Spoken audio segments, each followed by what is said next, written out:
Now we'll discuss about immersive technologies of the new digital reality, which are primarily at present 360-degree videos, VR, AR and MR. These alternative viewing spaces, which are slowly becoming mainstream, are not just limited to passive media content consumption. There are new technologies at play now which are immersive. Let's define what is immersive when it comes to digital technology. It is a multi-sensorial, deeply engaging digital experience and can be delivered using VR, AR, 360, mixed reality and other such formats. Now these technologies differ from one another.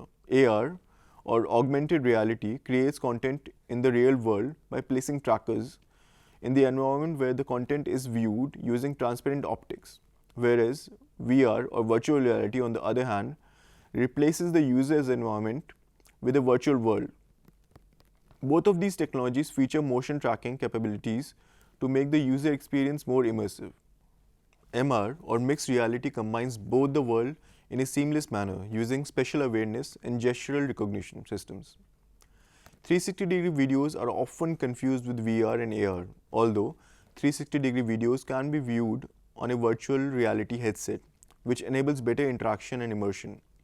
But 360-degree videos lack interaction and true freedom of movement and can be viewed on other screens too, such as smartphones, using its inbuilt gyroscope or a computer screen using the mouse tracker to toggle between different views or viewing angles. In the next topic, we will discuss how to edit these new media formats or screens.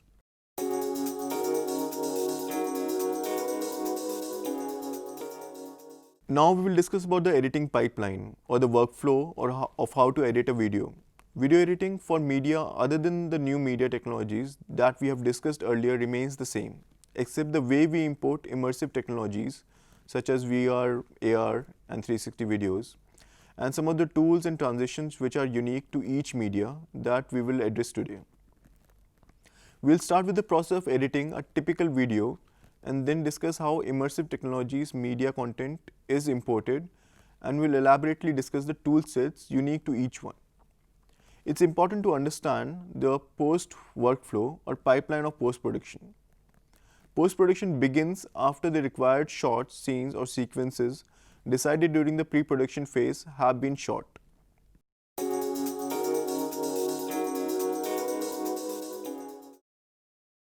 And we begin with editing script.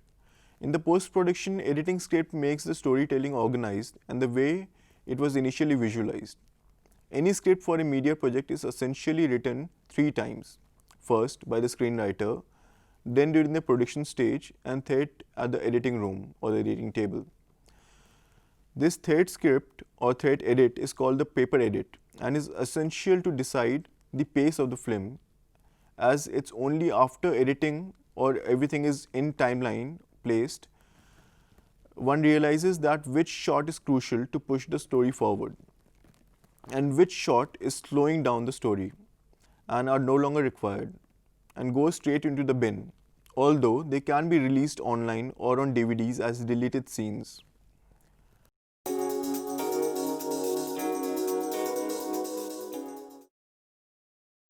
Organization and backup are the 2 most important things which comes after the edit. To keep in mind while working on one or any kind of video editing workflow, an organized interface will increase the efficiency and speed up the whole process or the workflow. Backup is crucial so that you don't lose data and end up paying for costly recovery softwares, or the worst, losing the entire data and reshooting the entire footage. First step in the post-production pipeline or post-pipeline is the storage, which can vary depending on how you work. It can be a solid state drive, hard drive, DAS or direct access storage, or a RAID-based array storage device. RAID or redundancy era of inexpensive disk is a technology to increase performance and have a reliable mirroring option to backup all the data.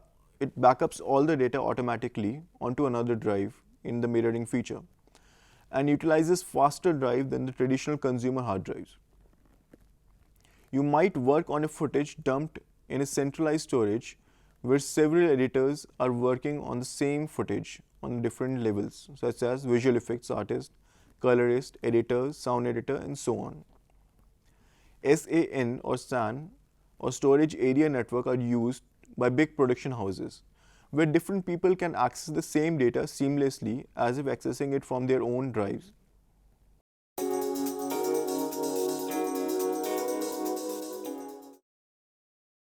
Importing and organizing files into bins or folders is the second step, plus backup of all the data.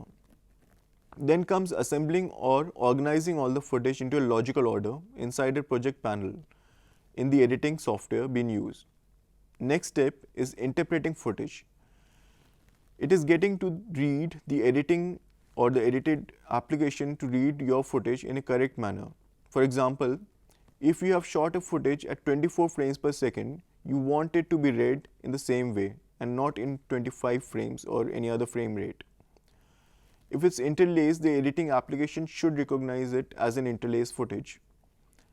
At times, footage is processed or processor intensive, and you have to transcode it to edit in real time.